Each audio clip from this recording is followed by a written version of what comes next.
We're back on our Bondathon. Bondathon? Bondgasm? It's not inaccurate. No. And also, presumably, only one person gets the Bondgasm. Yes. Bond. Or maybe not, because there is a particular line at the end of this, which we will get to. Oh, that's right. Okay, yeah. Because we are, of course, talking about The World Is Not Enough. The wheels are coming off a little bit, I feel. I feel like a lot for this one. It's quite dull. It's really dull. That's the biggest problem with it, yeah. Look, we haven't got to Die Another Day, which obviously we will next week. You know, I guess. but that one it's a mile a minute and there's crazy gadgets and girls and dumb things happening. Palace is made out of ice. Yeah, but this one's just like, I don't know, it's someone who wants oil or whatever. Yeah, it feels to me like one of the most boring of the more Bonds. Yeah. It goes on a bit and then you sort of slowly make your way to another location and then he's got to surveil the location for a long time and have a few conversations. Yes, that's right. Yeah, look, this will also go on, but leave a like. Because, you know, we're in this too. We're in this with you. That's right. We're going to do this together. That being said, I think there are some high points. Not the opening, which is just him walking into a room and there's a minor confrontation and then he rappels out a window. Not even using a gadget. He's using the greatest gadget of all, a wounded man. I guess. He ties the rope to the guy and then leaps out the side. What I enjoyed about this is the assassin he's pursuing, she's on the run because she's like, you can't protect me. There's a man that I fear even more than you kind of thing. Yeah. She's come into this with like a sniper rifle and a bunch of throwing knives and like a shotgun that shoots grenades and like a turret on the back of a boat. She's presumably been working at that bank for months, maybe years. She's like a just disappear lady. She's like a world-class assassin, you know? The bad guy doesn't even show up till halfway through the movie. Who knows what he's doing? Yeah, he doesn't show up till like the 48-minute mark or something like that. Well, do you want to talk about Mr. Bullet to the head? Mr. Bullet at his brain. Yeah, Robert Carlyle. He's a favourite actor of yours, I assume. Yeah, like he's great. Trainspotting, other things. Hamish Macbeth. Sure. All of these things, but he's kind of a knockoff Blofeld, like looks-wise. Yeah, I like the idea that, you know, he doesn't feel pain, but they're also like, he doesn't feel pain, and every day as the bullet inches closer and closer to his death, he gets stronger. Okay. Sure. Look, it's no Diamond Face. Yeah. Which is obviously more ridiculous, but I can't buy that. Not even for a second. They should have been like, every day the bullet inches closer to his brain and he loses feeling, but he gains strength. And also he has bear traps for feet. You know, give him something. Yeah. Give him something like Jaws. Clank, clank, snap, snap. Exactly. Yeah, I get ya. I do like, though, that MI6 is infiltrated. I always enjoy that in the Bond films, the few times that it happens. Because it kind of turns everything on its head. You know what I mean? You love bureaucratic bungling is what you like. That's right, I do. But I like the idea that, you know, Bond and the people he work with, they're not even safe at home. I mean, sometimes it'll be something like Q will plug in a laptop or a USB drive that he definitely shouldn't. Sure, that's right. But I like the idea of, you know, the bomb and the PAL and it's, you know, tethered to the money and all of those things. I think that's quite nice. It's also a better opening than the actual opening. It gets things going. It's true, yeah. I guess you could even take away the opening sequence and replace it with a couple of lines of dialogue. Yeah. I went to the bank and I got this money. I rappelled out the window using the greatest weapon of all, a man. That's now right. I'm here. Exactly. Perfect. Yeah. What do you think of the superboat? When Q's like, don't steal my superboat. It's not ready. First of all, he's using MI6 resources for his own personal gain because he's like, that's my retirement boat. You know what? He's really old and he doesn't care anymore. Also, John Cleese, I hate you. I hate you. What I love about that boat chase, it really highlights what a prick James Bond is. He's just ruining everyone's day and ruining lunches, just driving over things and through things. That boat somehow works on land and that's fine, I guess. There's a bit also, you know, where he goes underwater and it's the worst series of cuts to get him underwater. That boat clearly can't do it. There's like a fade and then he's underwater adjusting the tie. Brosnan's idea. And then he's out of it. It's just not, you know. Speaking of Desmond Llewellyn though. Yes, Q. This is his last film. That's right. I didn't know that he died in a car accident at age 85.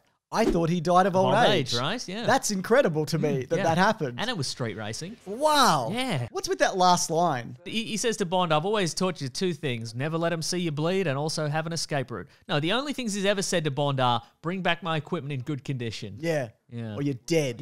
You're dead meat, mate. You're bashed. I do feel like, though, always have an escape plan is kind of implied in the stuff that he gives him, including the avalanche-proof jacket. Yeah, that is the best example of a so specific Bond gadget that you would never give it to him for any reason. Right? You know what I mean? Yeah. Here's the thing. I've been thinking about it. And I think Q's thought process is when Bond is going to a location, Q figures out the worst, most irresponsible thing Bond could possibly do, and then he builds a gadget to counter it. So he goes, okay, well, Bond is going to be in the mountains. The worst thing, the dumbest thing a man could possibly do was cause an avalanche and expect to survive that avalanche. So Bond's going to do it, so I'll have to build him an avalanche-proof jacket, right? Yeah, you're absolutely not wrong. That is what it is, yeah. They were obviously ramping up for Desmond Llewellyn leaving this franchise with the introduction of John Cleese, who's like, Bond, you better bring this car back. Like, don't say that, because you know he's just going to cut it in half if you say something like that. It does feel like the end of an era having Desmond Llewellyn go. Because, you know, he was a staple of this franchise, and it really shifts gear in the next movie, and then again when it reboots. Well, he was planning to be in the next one. All right. So, you know, he probably would have been around for it. I've just written here, a funny bit would have been if Q was doing the fake elevator exit. Like when he's like, always have an escape route, and then he just slowly steps down. And then Bond looks over the desk and he's like, Q, you're still there, man. Maybe I'm on an escalator. Anyways, let's get on to the other villain of this movie, I guess. Spoiler alert for this. It came out in 99. It's Electric King. It's Electric King the whole time. You know the real villain is? Bullet to the head man. Well, I mean, yes, but also Electric King's father for building that oil pipeline. That's a really good point, yeah. I mean, back in the day, I didn't even think about it, but I'm like, really? Maybe build some solar panels, man. Some wind. It was 99. Oil was hot stuff. People loved it. People were bathing in it. You remember? These days, I could if I wanted to. It's like a center barrel. Yeah, it really is. I could set a whole bunch up in my backyard and shoot them Doom style and have them blow up. So this movie, though, I feel, if I hadn't known, does have you second guessing about Elektra. Yeah, right. There's enough red herrings in there, and the performance is good enough where what is going on with this character? And I think it's a good reveal that I guess the reason the other villain doesn't show up till halfway is because he's not really the main villain. She is. True. Makes you think, doesn't it? Well, it does. All the clues were there. Yeah. Apparently, though, in early stages of production, the plan was that she was going to survive till the end, and then it would conclude with James Bond putting her in a hospital while she recovered from Stockholm Syndrome. Oh, I see. Yeah, but then this ending didn't test well, and they were like, nah, the audience was like, no, boo, shoot her. Yeah, right. Shoot her in cold blood. Shoot her while she's sitting on a bed or something. Yeah, man, that's straight up cold-blooded James Bond, which we talked about last week. Yeah. Look, I do want to talk about the torture machine as well, and the other Bond woman who shows up in this franchise. But of course, this does have a video game. Should we video game? Let's do it right now. I'm sick of these video games. They just add more work, is what I'm saying. Oh, I see, right. All right, so this is a lesser-known Bond franchise title, I would say. So I'm going to take you to the level. Remember the infiltration of MI6 and the bomb goes off? Yes. Get this.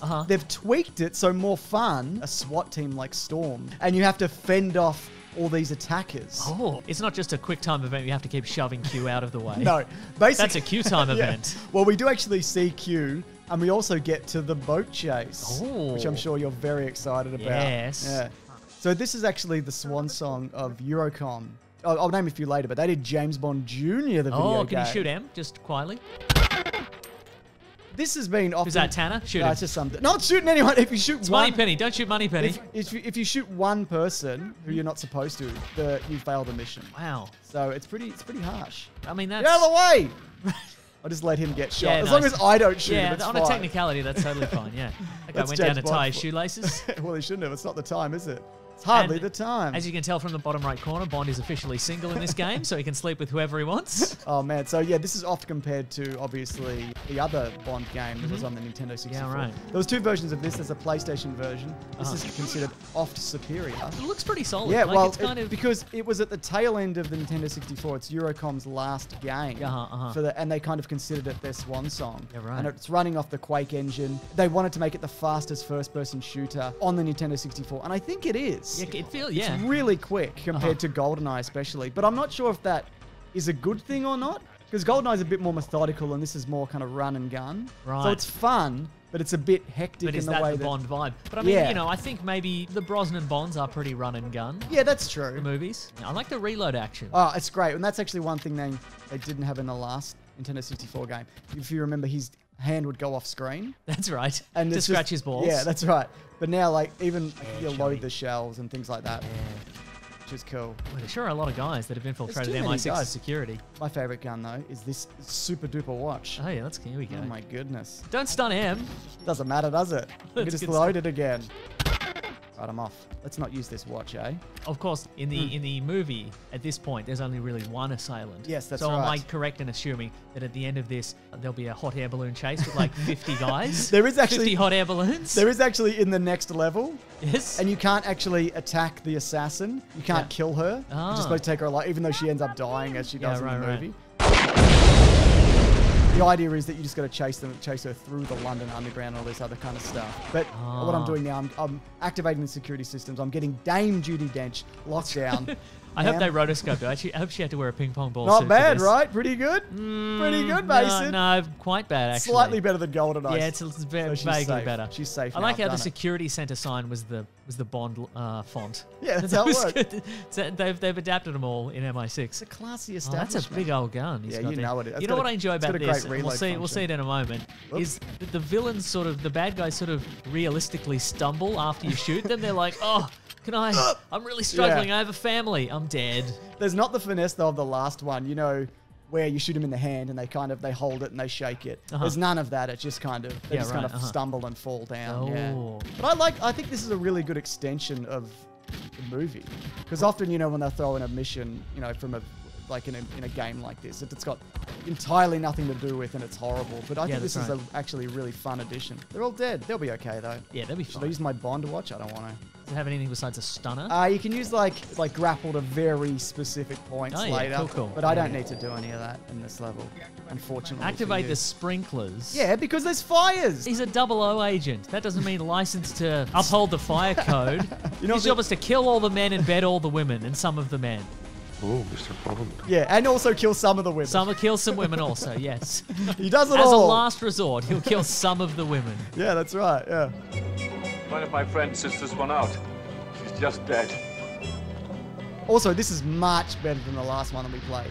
By like a lot. Yeah, I think it's also a little bit less confusing than GoldenEye. Yes. Like, it's technically better in almost every way. But what's missing? It's just, I think it just feels like more of the same, and it's not as innovative. Okay. And it's not really a fault, because, you know, GoldenEye did so much right, and this builds on that. Yeah. But, you know, it's just the way it is. Okay, so remember the guy who has the lapel pin? Yeah, He's about to explode, so I got to go find him and be like, don't explode!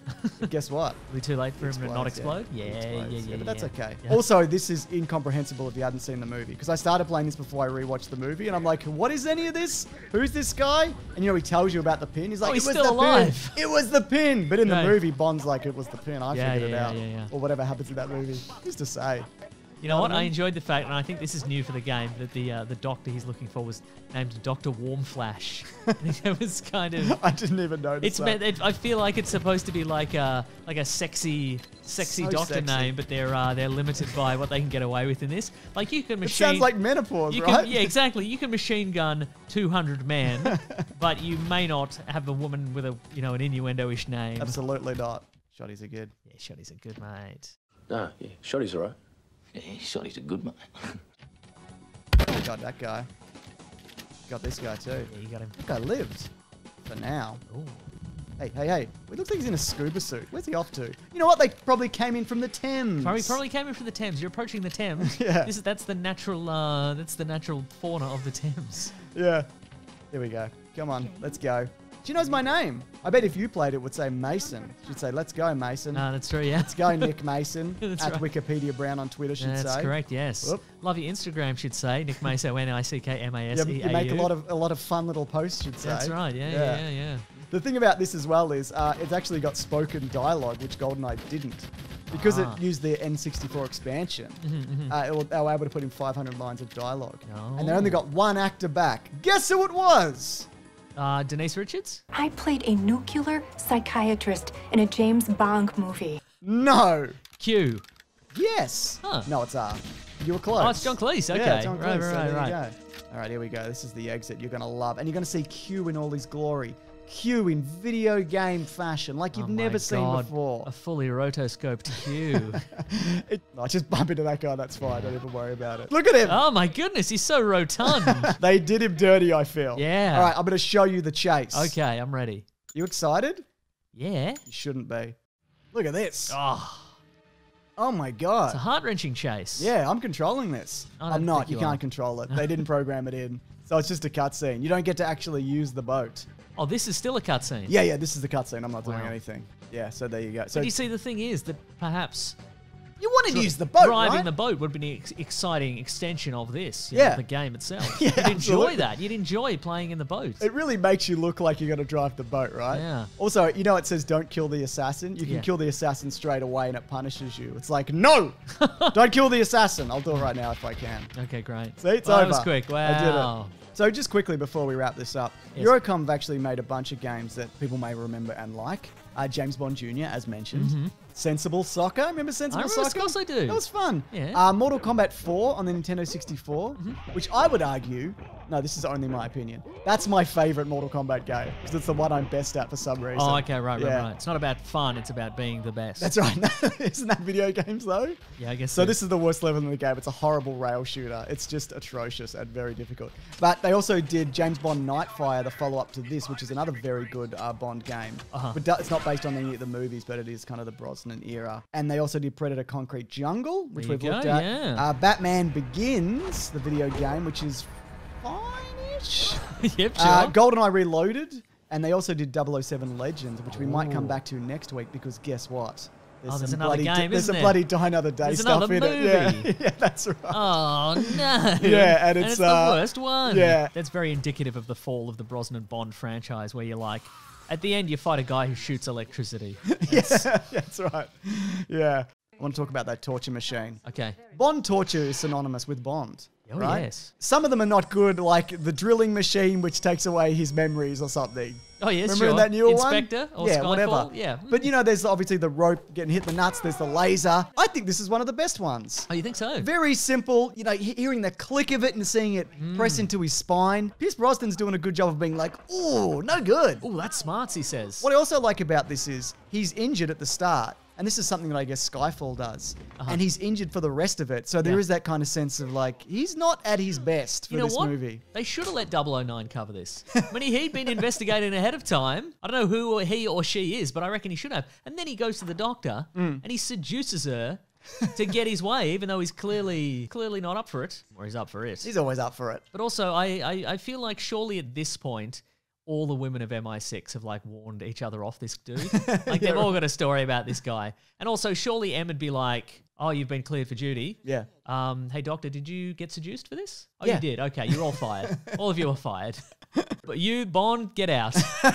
We're putting 009 on this. I've just written here, it's good to see the gladiator Vulcan. I've also written Vulcan is in this movie, and Vulcan is in all caps. Yeah, so for people who don't know. People know. Yeah, of course. But I mean, let's assume you've hit your head in the last 10 minutes. Yeah, and you didn't watch Australian Gladiators in 1996. That's right. So John Saru is better known in Australia as a Vulcan. Yes. He was one of the gladiators on the Australian version of, I guess, American Gladiators. So Yes. Mike Whitney was the referee. that's right. Who Des wins. Yes, that's right. I shouldn't put all this in. This isn't No, good. keep it all, and it's all good stuff. So if you're like, well, listen, I like the idea of this man being Electra King's bodyguard. He's certainly very sinister. But imagine if he was holding like a gigantic Q-tip and he was swinging it at somebody in like protective headgear and a little unitard. Yeah, absolutely. Then you can find that probably Oh, on you YouTube. definitely can. Mason, we didn't mention this for GoldenEye, and I'm sure we got comments, but toot toot, here comes the Robbie Coltrane. Very good, yes. Recurring Rob. character. That's right. He's a great addition. I think he is too. Yeah. It's a shame. It's a shame. It's a shame he didn't shoot Bond when he had the chance. Why doesn't he? I don't know. It's so weird. I mean, they've clearly got a pre-existing relationship. Yeah, because and- he shot him in the knee. Yeah, so why not a bit of quid pro quo, you know? I think of the characters we see in the Brosnan Bond series, I think M is a good addition to the Definitely. Craig, and I think Robbie Coltrane would have been as well. Yeah. Alas. Alas, he's a good ending. He's got a good death. That's true. Yeah. Denise Richards is in this.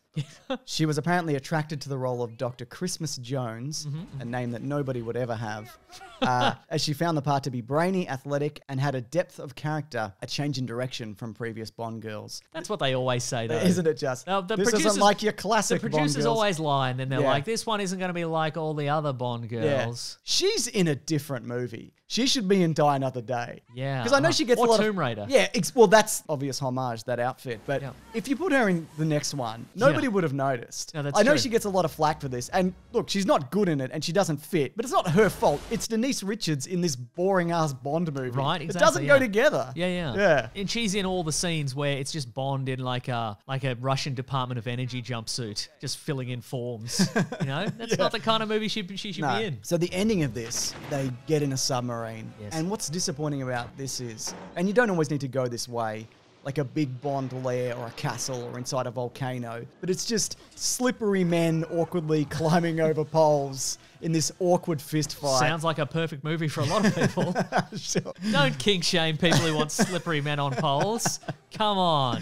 Yeah, you're not wrong. But they're horizontal, aren't they? They should be vertical. Am I right, fellas? Or ladies? Women can like men too. It's very true. Yeah. But it's just not a good finale, really, is it? No, not really. They just climb into a submarine and, you know, you've seen it. I've seen movies, yeah. Yeah. I wanted to ask you about this specific thing because I remember at the time you took somebody, like a friend, to see this movie and there was a particular line at the end of this movie. She'd never seen a Bond movie before, I don't think. And you'd seen the previous ones. And They I'm were like, all they're right. not bad. This is pretty solid. And and it ends with the line. Christmas only comes once a year. And I just looked over to her and I went, I'm sorry. I don't... Like you wrote This it. movie's bad. Yeah, that's the chance you take on a franchise, you know? Yeah, it really is. Yeah. So this one, of course, because I like to check back every week to find out whether it ends with Bond lying on top of a woman. Yes. Certainly does. And this time in thermal imaging, if I remember correctly, yes. Looks like a bit of a dead fish. Just quickly on budget before we final thoughts. Again, they managed to cover the $120 million with product placement for this movie. It did well, like it did okay, but having that boost of that amount of money, then it did better than well. Perfect. Good enough for another movie. Oof, all right. Yeah, we'll be back. Maybe 50,000 likes. I'm not kidding. Is this a good one? I don't know. I think maybe if here's the thing, James. Maybe if I was watching, it was a rainy day and I'm inside and it came on the TV. Maybe you're like, I don't mind Pierce Brosnan. I don't mind Bond movies. I'll watch this Bond movie. But the fact that we're under the pump to watch it, Yeah, sure. and make notes about it, Yeah. upsetting. Yeah. Didn't like it. Kind of boring. Kind of a waste of my time. So, of course, we will be back for Die Another Day. We're making our way through. Sorry, obviously.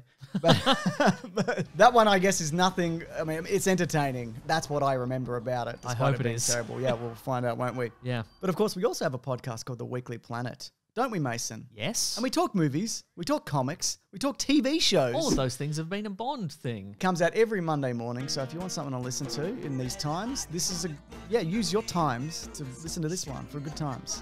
Don't you think? Yeah, the best times. Have I sold that really well then? Yeah, I think so. Yeah, cool. Should I leave this bit in where I'm really happy with how well that went? Yes. Good, Be excellent. proud of yourself. Also, of course, we run polls on Patreon to decide what and why we do these Right. things. So. Oh, is there one that says why we do these things? Yeah, that's right. They've got too much time on their hands. For money. They're nihilists for money. Of course, we'll be back next week, so subscribe if you want to stick around for They're that. narcissists. They're doing it for the likes. We're doing it for the likes. But we'll see you next week and have a good time. Grab that gem, you guys. We'll see you real soon.